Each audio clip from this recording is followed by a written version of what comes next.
comércio paraense volta a ficar movimentado por causa das liquidações. Estudantes do Enem podem usar nota para obter certificado de conclusão do ensino médio. Aumento de risco de queda de árvores em Belém no período chuvoso. Excesso de trabalho e falta de hábitos saudáveis facilita o desenvolvimento de doenças. Cresce o número de jovens que buscam linhas de financiamento para aquisição de cartões de crédito. Placas que sinalizam radares não são mais obrigatórias. Vaidade feminina pode colocar em risco segurança no trânsito. E preparação para concursos públicos pode ser uma boa alternativa para garantir estabilidade. Agora no Nazaré Notícias.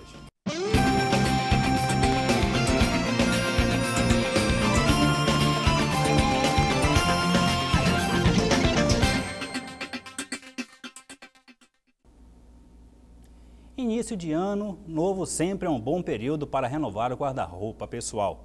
E as lojas do comércio da capital paraense voltam a ficar movimentadas devido às liquidações para renovar os estoques.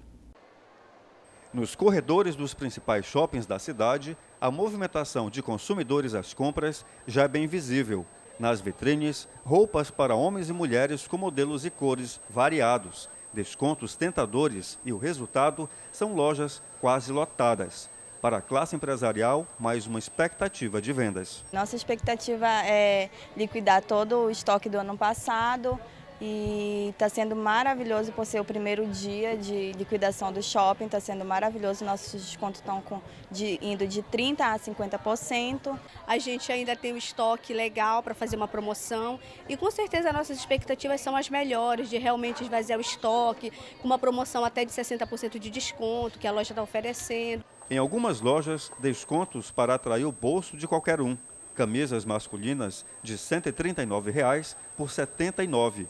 Apesar de valores irresistíveis para alguns clientes, eles poderiam baixar mais. Razoável. Não tá muito bom, não, mas tá legal, tá bom. Olha, tá razoável, né? Porque depois do Natal, né, as pessoas compram e agora estão aproveitando as promoções. Tem que pechinchar o máximo possível. Com certeza. Para outros, o que você está achando dos preços aqui? Maravilhosos. Vitrines com 30%, 40%, 50% de desconto.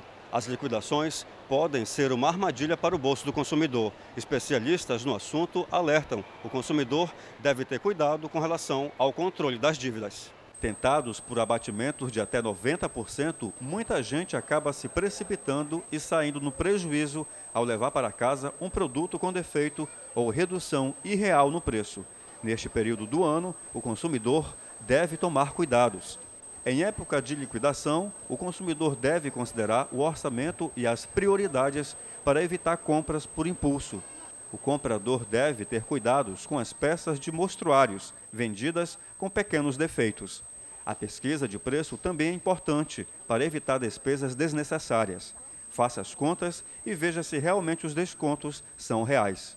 Afinal, dar um novo visual no guarda-roupa também é motivo de atenção e cuidado no bolso. Só assim, você pode evitar comprar gato por lebre. Pesquisas feitas em feiras livres constataram que o preço do caranguejo subiu. Os dados são do Diese Pará. No mês passado, o caranguejo do tipo médio era comercializado a R$ 1,27 a unidade. Este mês, a unidade está sendo vendida, em média, a R$ 1,30, com preços variando entre R$ 1,20 e R$ 1,67. Segundo o Diese, o reajuste no valor do caranguejo foi de 16%. O primeiro período de defeso será do dia 10 a 15 de janeiro. Com a proibição da captura, transporte, comercialização e diminuição da demanda do produto, a tendência é que haja novas altas nos preços.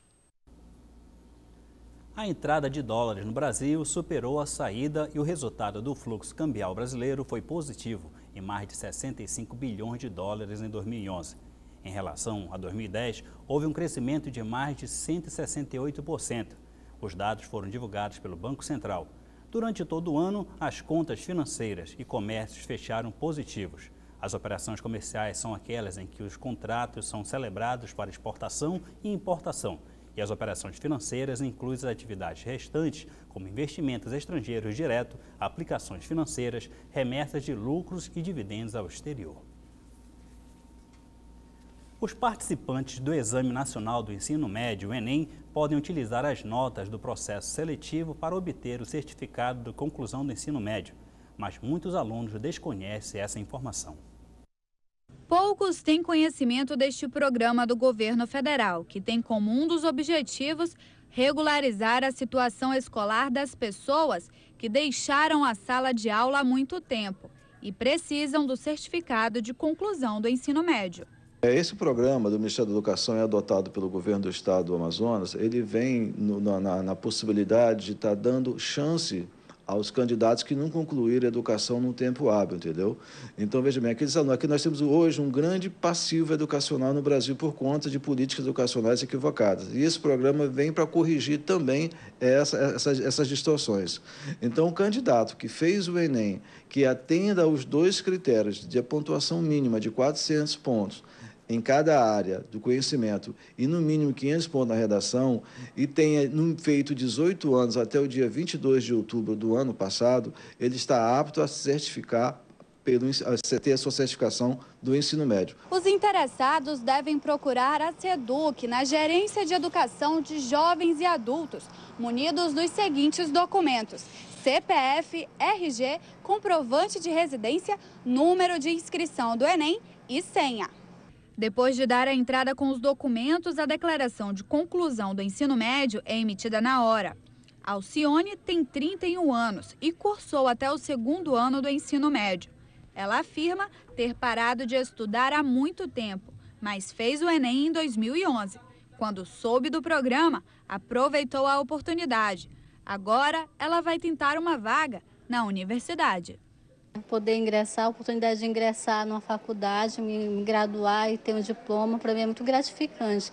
E até ano passado eu não sabia dessa novidade, né? Então, graças a Deus que eu consegui a nota e aconselho todos que possam aí também tentar e com certeza dar mais um passo para o futuro. E os estudantes que querem disputar uma das 195 mil bolsas que serão oferecidas pelo programa Universidade para Todos para o primeiro semestre de 2012 já podem consultar as listas de faculdades, centros universitários e universidades participantes. A lista das instituições de ensino e vagas disponíveis já foi divulgada pelo Ministério da Educação. Do total de bolsas oferecidas, 91 mil são integrais e 96 mil são parciais. Podem disputar a vaga estudantes que cursaram todo o ensino médio nas escolas públicas ou em colégio privado como bolsista. Também é necessário ter participado do Enem em 2011. Nos primeiros meses de 2012, a previsão é de fortes chuvas no estado do Pará. Em Belém, a queda de árvores neste período é um risco para toda a população. Por isso, a Secretaria Municipal de Meio Ambiente já iniciou a poda das mangueiras para evitar transtornos.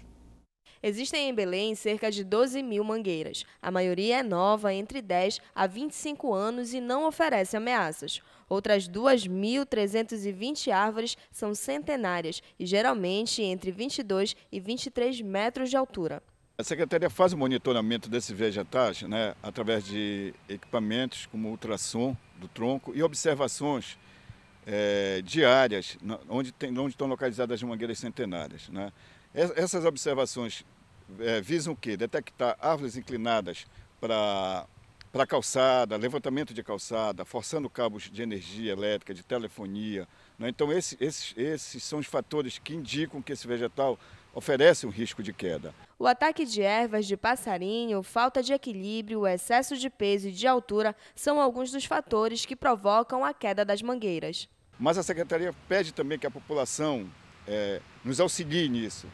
Onde você transitar para o seu trabalho, para a escola do seu filho, na saída, na rua da sua casa, se você detectar algum vegetal com esse tipo de problema, é só informar a nossa secretaria, para que a gente providencie ou a poda ou a remoção desse vegetal. Na Generalíssima, entre Domingos Marreiros e Boa Ventura, esta mangueira teve que ser praticamente cortada ao tronco devido pôr em risco a segurança de pedestres, motoristas e ciclistas. Os galhos estavam inclinados somente para o lado da pista. Belém do Pará ganhou o título de Cidade das Mangueiras no final do século XX. São elas que pintam a cidade de verde e mantêm o equilíbrio do clima na capital paraense. As empresas que recolhem PIS e CONFIS terão de mudar a maneira como demonstram os resultados à Receita Federal. A partir deste ano, é exigida a escritura fiscal digital, que substitui a declaração de contribuições de anos anteriores. A medida valerá primeiramente para empresas tributadas com base no lucro real e depois para pessoas jurídicas que pagam imposto com base no lucro presumido. A escrituração digital não é obrigatória para empresas que optam pelo simples ou são imunes ou isentas de pagar PIS e CONFINS, como também para as empresas que têm faturamento mensal inferior a R$10 mil. Você sabia que o excesso de trabalho e a falta de hábitos saudáveis podem facilitar o desenvolvimento de doenças? É o caso de alguns líderes mundiais que enfrentam doenças como o câncer. O fato mais recente é da presidente da Argentina, Cristina Kirchner, que passou por uma cirurgia de retirada do tumor da tireoide. Isso nos leva a refletir o que podemos fazer para prevenir tais doenças. Thales trabalha em média 12 horas por dia. Ocupa a função de gerente regional de uma distribuidora de autopeças. O estresse muitas vezes faz parte do seu cotidiano. Você tem problema de sono, seu apetite diminui, e aí a preocupação aumenta, você começa a ter problema na vida familiar. Mas é preciso estar atento. Doenças como câncer estão normalmente ligadas ao hábito de vida. É que normalmente o excesso de trabalho, o estresse, eles estão relacionados com alguns hábitos de vida que pode contribuir para o câncer. Exemplos como o câncer desenvolvido pelo ex-presidente Lula. O tipo de câncer que o nosso ex-presidente tem ou está em tratamento, ele correlaciona com o hábito de fumar e de beber. O histórico de presidentes com câncer é antigo, mas nem sempre está ligado ao modo de vida. Na América Latina, esteve em destaque Fidel Castro, presidente de Cuba, Fernando Lugo, do Paraguai, Hugo Chávez, da Venezuela, Dilma Rousseff, quando era ministra da Casa Civil, e a mais recente da Argentina, Cristina Kirchner, com câncer na tireoide. No caso da presidente da Argentina, não tem uma relação, tá? É o câncer mais comum da tireoide e normalmente é um câncer menos agressivo, com alto índice de cura, felizmente. A necessidade do sucesso profissional está cada vez mais inserida na cultura contemporânea. O problema é que isto pode custar caro para a saúde do cidadão. Thales está no ramo executivo há 14 anos. Comanda cerca de 70 pessoas distribuídas no estado de Minas Gerais.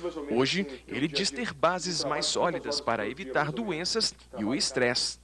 Agora eu tenho a minha crença religiosa que me ajuda muito, porque se não fosse assim, eu realmente acho que estaria doente. Bons hábitos e prevenção são as melhores formas de evitar doenças. Melhorar o estilo de vida, o hábito de vida saudáveis e afastar da nossa vida os agentes carcinogênicos, como eu citei anteriormente, no caso, o cigarro. Um líder quilombola de Pirapemas, no interior do Maranhão, foi perseguido e ameaçado de morte por 2 homens em uma moto na última terça-feira, de acordo com informações da Comissão Pastoral da Terra. A perseguição ocorreu após o quilombola ter prestado depoimento na delegacia local sobre as ameaças que os povoados da região estão sofrendo.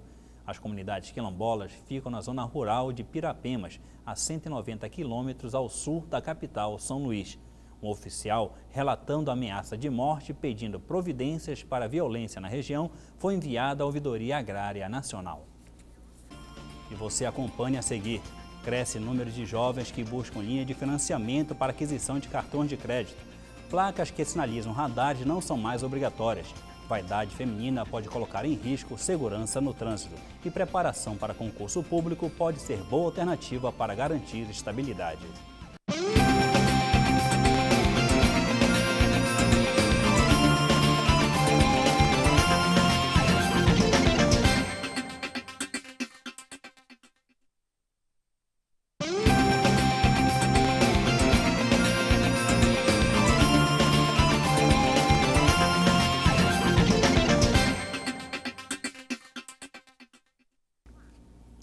Pesquisa confirma o aumento considerado de jovens que buscam linha de financiamento para aquisição de cartões de crédito. É a nova geração que revela também o uso constante das novas tecnologias. Só no Banco do Brasil, aqui do Pará, são mais de 27 mil universitários cadastrados em linhas de financiamentos. Cerca de 45 mil possuem cartão de crédito. José Fernando, estudante de farmácia da Universidade Federal do Estado, faz parte desse número.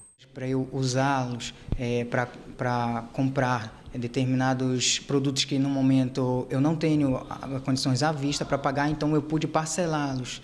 Então isso me ajudou muito na aquisição desses cartões. A renda para quitar as dívidas vem de bolsas de estudo e ele sabe que deve controlar os gastos. Tem que controlar bastante, porque senão a gente acaba com o nome sujo, com certeza. Então tem que saber controlar. Para o superintendente estadual do Banco do Brasil no Pará, uma nova geração de usuários de linhas de créditos que aumenta a cada ano. No passado, os jovens viviam de mesada. Hoje eles já preferem ter uma mesada eletrônica, ou seja, uma transferência automática, e gostam de ter uma sua conta, a sua gestão financeira independente. E tem aumentado muito. E o banco tem produto específico para isso, exatamente para esse jovem universitário, né? Que a gente chama de conta universitária ou cartão de crédito universitário. É uma conta que tem uma série de vantagens, né? Que a gente não pede nem comprovação de renda, né? E a gente dá um limite, geralmente, para quem eles não têm renda mínima, de R$200, né? E a partir dali ele passa a ser a sua independência financeira. A procura por parte desse tipo de cliente é devido às vantagens que os cartões oferecem. Quando ele usa o cartão de crédito, ele recebe um SMS já informando onde ele usou, quanto ele gastou, quando é que é o limite disponível ainda, né? Então é tipo um alerta de retorno. Ele usou o cartão, ele recebe uma mensagem. Isso é gratuito por um período e depois tem uma tarifa mínima. Mas o jovem é muito adepto a esse tipo de serviço. Então essas vantagens é que atraem o jovem hoje para o sistema financeiro. Mais de 30 anos após ter sido expulso do Brasil pelo ex-presidente João Batista Figueiredo durante o regime militar, o padre Vitor Miracapelo está de volta ao país. Ele foi expulso por ter se recusado a celebrar uma missa em homenagem ao Dia da Independência na cidade de Ribeirão, no litoral sul de Pernambuco. O sacerdote desembarcou na última terça-feira em Recife, onde foi recebido por centenas de amigos, moradores da cidade e membros do Movimento Nacional dos Direitos Humanos. O retorno só foi possível por causa de uma decisão do Ministério da Justiça, que concedeu o direito de renovação do visto permanente do sacerdote italiano. Uma resolução do Conselho Nacional de Trânsito dispensa as placas avisando da presença de radares, mas os equipamentos de fiscalização não podem ficar escondidos. Vias urbanas e rodovias não são mais obrigadas a terem placas de alerta para a existência de radares fixos e móveis. Uma nova resolução do Conselho Nacional de Trânsito derruba a exigência. É uma resolução que retirou a obrigatoriedade das placas indicadoras de onde se encontram os radares que medem velocidade. A norma do COTRAN mudou ainda a exigência de um estudo prévio para radares móveis em rodovias. Agora, qualquer ponto pode ser fiscalizado. Além disso, tais aparelhos podem ser instalados mesmo em trechos de rodovias sem sinalização de velocidade máxima permitida. Então, se tiver a placa, o que vale é o que está na placa, de velocidade. Se não houver a placa, o que vale é o que está na lei. Que o condutor habilitado tem que conhecer o nosso CTB. O que, volto a dizer, o que não é mais obrigatório é a indicação da posição do radar. Também é importante frisar que o radar não vai estar escondido de forma alguma, ele vai estar visível. O que não vai ocorrer mais é a indicação de placas informando que a tantos metros à frente estará um radar ali posicionado.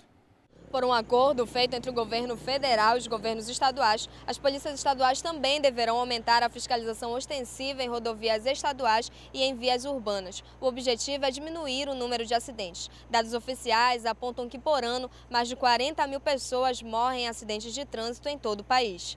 O excesso de velocidade hoje é uma das maiores causas de acidente no Brasil. Realmente, o condutor brasileiro ele só respeita aquele limite justamente onde ele via a placa indicadora de radares. Então, hoje, não pode mais acontecer isso. Ele vai ter que passar a respeitar para cada via aquela velocidade limite, independente de ter ou não um radar, já que ele não sabe onde estarão os radares. Com o objetivo de reduzir o consumo de sal no país, a Agência Nacional de Vigilância Sanitária lançou um guia de orientações para as padarias e empresas de alimentação. Dados de pesquisa de orçamento familiar do IBGE mostram que o brasileiro consome pelo menos um pão francês por dia. Uma unidade do pãozinho de 50 gramas tem cerca de 320 miligramas de sódio, o que corresponde a 40% da composição do sal. A Organização Mundial da Saúde recomenda o consumo diário de 2.000 miligramas de sal. O Guia de Boas Práticas Nutricionais para o Pão Francês está disponível na página da Anvisa na internet. O número de mulheres ao volante ou em motocicletas tem aumentado, mas a vaidade feminina pode colocar em risco a segurança no trânsito. Além disso, dirigir com sapatos inadequados, principalmente com salto alto, pode render multa e perda de pontos na carteira de habilitação. O trabalho como assistente administrativa pede que a Dayana esteja sempre arrumada. Em uma boa produção, o sapato faz toda a diferença. O salto alto, para mim, no caso, já é arroz e feijão, tem que ter todo dia. Só que toda essa elegância pode comprometer a direção. Dirigir com sapatos de salto é considerado infração e pode aumentar as chances de acidente. Quem for pego dirigindo com sapatos inadequados pode levar multa de R$ 85 e ainda perder 4 pontos na carteira. Se somar 20 pontos num período de 1 ano, certamente esse condutor terá a sua CNH suspensa por, no mínimo, 1 mês. E não são só os saltos o problema. Qualquer calçado que não fique fixo aos pés ou dificultem a mobilidade podem prejudicar a direção. Calçados abertos, mas que se prendam aos pés, estão liberados. Quando a ocasião pede um calçado inadequado, muita gente prefere dirigir descalço. O Código de Trânsito é meio omisso nesse ponto. Ele não fala expressamente que não se pode dirigir descalço, mas subentende-se, como ele só fala em calçados, que deva estar pelo menos com tênis. Nesse caso, quem for pego dirigindo moto ou carro descalço pode ser autuado, mas tem o direito de recorrer se conseguir provar que a atitude não estava colocando em risco a direção. O Brasil fechou 2011 como o 4º país com mais usuários no Facebook. Agora são mais de 35 milhões de pessoas. Isso representa um crescimento de 298% em relação ao ano anterior. Os 3 primeiros países da lista são Estados Unidos, Índia e Indonésia. O único país que apresentou diminuição em seu número de usuários foi o Canadá. E caso as porcentagens de crescimento continuem as mesmas em 2011, o Brasil pode terminar o ano atrás apenas dos Estados Unidos. Conseguir uma vaga no mercado de trabalho formal está cada vez mais difícil. Por isso, se preparar bem para um concurso público pode ser uma boa alternativa para quem busca estabilidade.